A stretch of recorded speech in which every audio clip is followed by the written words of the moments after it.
in research and in knowledge-making capabilities. So just to give you a brief overview of the project I've been working on, over the past 2 years we've been working with about 65 students in a project that looks at the multi-dimensional factors and the dynamics that influence low-income students from rural areas in South Africa to enter university, participate in it, and successfully complete their university degrees of choice.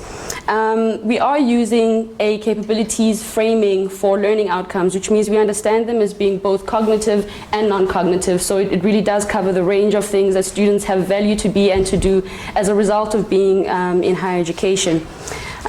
So we are using a diverse range of methods to go about collecting these data sets. We have quantitative methods in the form of a survey, and we're trying to develop an index that can tell us about inclusive higher education learning outcomes, particularly from students who come from low-income areas in the country.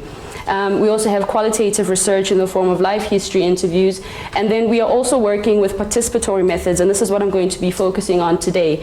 And so we're using Photovoice, and I'm going to just explain what that is before going into explaining some of the values of using it in this research.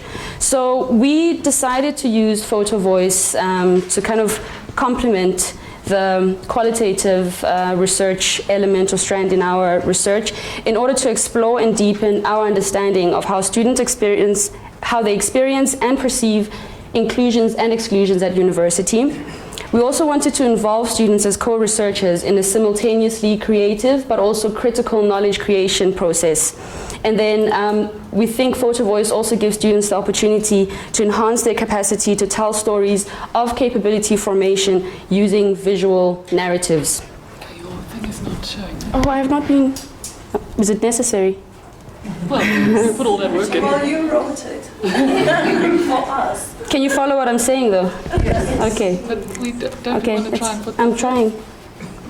As a try. Yeah. There we go. So how are we using Photovoice? We piloted this process here at the University of the Free State over a 3-day period where we worked with students in workshops. The first day of the workshops, we brought students together, and they're all participating on a voluntary basis. So they're already working with us, and we have been collecting life history interviews over a 2-year period. So we worked with the same group and asked them if they were willing to participate in the process, and they said yes. So we were guiding them in the workshop to think about experiences of inclusion and exclusion, what inclusion and exclusion actually means, the kind of effects this might have on their learning outcomes. And so the first day was like workshopping these ideas and for them to kind of locate specific experiences in their university journey of inclusion and exclusion. So we worked with, or in a previous workshop, we had life, what are they called, river of life drawings. And there's basically, it's a visual representation of one's life, but using a river as a metaphor. So they did these drawings, and at different points in the river, they would, for example, draw a tree to represent time in university where opportunities were being converted into valued functionings, and they were actually able to do things that they had reason to value. Or when times were tough, they might draw rocks in the river to represent, tough times or challenges and hurdles that they had to go through. They then moved from working with these river of life drawings into developing a storyboard. And the reason for doing this is because we were slowly moving from a visual representation of what their lives meant, or like what their lives were going like in university, to slowly moving towards the kind of photographs that they might want to take in the end to represent specific experiences of inclusion and exclusion. So that was the first day of the workshop, all of that conceptualization, clarifying understandings for them to reflect on their experience and also work together in these discussions. In the second day of the workshop, we then had photography training, so just learning some of the technical aspects of working with the digital camera. Many of them had not worked with a camera before, let alone had the opportunity to think about how to tell their story of being at university using any kind of visual method. So they spent the day then taking photographs in and around campus and also off campus, particularly in relation to the storyboards that they developed, which were working from the river of life, which is like the overall university experience, and then making it more specific to the story that they wanted to tell. On the third day of the workshop, we then had the curation process, which meant that students were then selecting the best photos from the range of photographs that they took, and deciding on which ones were most representative of the different themes or stories that they wanted to tell with individual photographs. So that was, you know, the final selection of the 6 photographs and basically the last stage in developing the photo story. Students also captioned each photograph, and they also gave an overall theme or title to the story. And this is the process that we went through.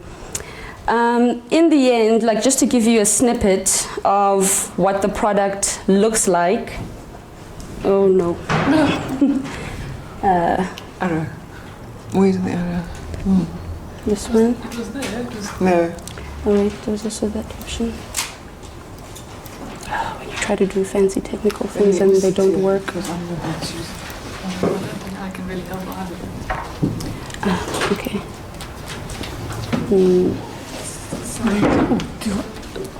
Oh, that's weird. It's not showing here. At all, no. Does anyone know how to get that onto here? Window P Windows and P, and duplicate. and then duplicate. No. And then go back to look at whichever. Oh, okay, I see. as You long can as you- cancel that. Yeah, or sign in or whatever. Can I sign in? You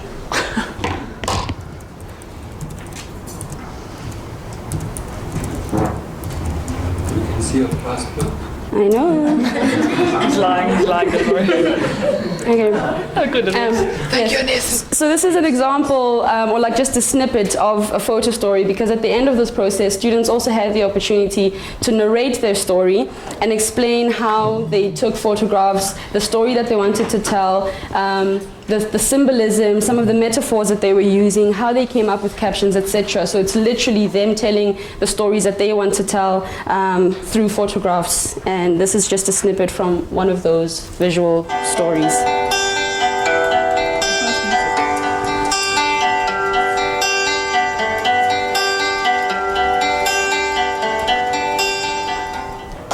Hi everyone, my name is Boniswa Shoba. I'm from Alwell North. I'm currently studying Bachelor of Social Sciences at the University of the Free State. So I'm going to take you through my journey of being a student, and the title of my story, or the title of my the journey is My Journey of Thorns and Roses. So the first picture is entitled My Arrival and captioned Roses Have Thorns. So my arrival at the city of roses, like the picture is roses, so the arrival at the city of roses, which is Bloemfontein, the beauty of it, meaning that me being at the university, me working hard for something that is going to change my life or my family's life like forever. And then the thorns is that though it's a beautiful thing to be at the university, but it has challenges, and yes.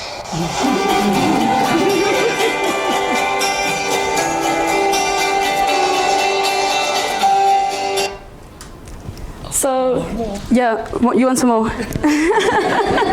We want more. We'll have an opportunity to look at the rest of the video if, as you're suggesting, you do want more.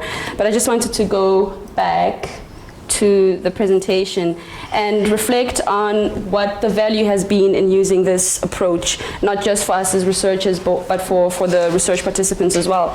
So we think using Photovoice has allowed us to triangulate some of our qualitative data. So not only relying on the life history interviews for fine-grained accounts of what it means to be a student at university for low-income youth, but also supplementing that data and using representations of knowledge that are typically not present in higher education research. We think that students have generated very powerful stories, visual stories of inclusion and exclusion at university, told by them in their own words and based on their personal experiences. So in a way, this has allowed students to both provide the knowledge and benefit from it. So we also had discussions at the end of the workshops about what the value of participating in the Photovoice project was. And they said things like, I'd never had the opportunity to present before. They had the opportunity to practice articulating their thoughts thoughts. They were made aware of similarities in their experiences as a group, and even just knowing that somebody else was going through something similar was in itself a sense of comfort for them. So we also think that we have kind of redistributed power in how knowledge is created, because unlike the typical way of collecting qualitative data, as researchers we decide on the problem, we decide on the questions, we know what we want to ask, and our interaction with participants is as, you know, research subjects or whatever, as opposed to, you know, redistributing and sharing the responsibility for creating that knowledge as well as disseminating it, which creating the videos actually allows us to do, because we can put it out there. They are available on YouTube, and it's literally the voices of students as opposed to being a representation of their experience as interpreted or analyzed through a researcher's lens or understanding. So we think it's gotten us closer to also recognizing students as valued knowers. I mean, we're talking about this, was it Joan, with recognition? So recognizing that students themselves, you know, don't have to prove themselves as being valued knowers, but the onus is also on the work of recognition has to be done by researchers in how we approach the way that we do research. So not just the topics that we're looking at in order to address inequalities, but think about how we might perpetuate inequality in the ways that we actually conduct or do research.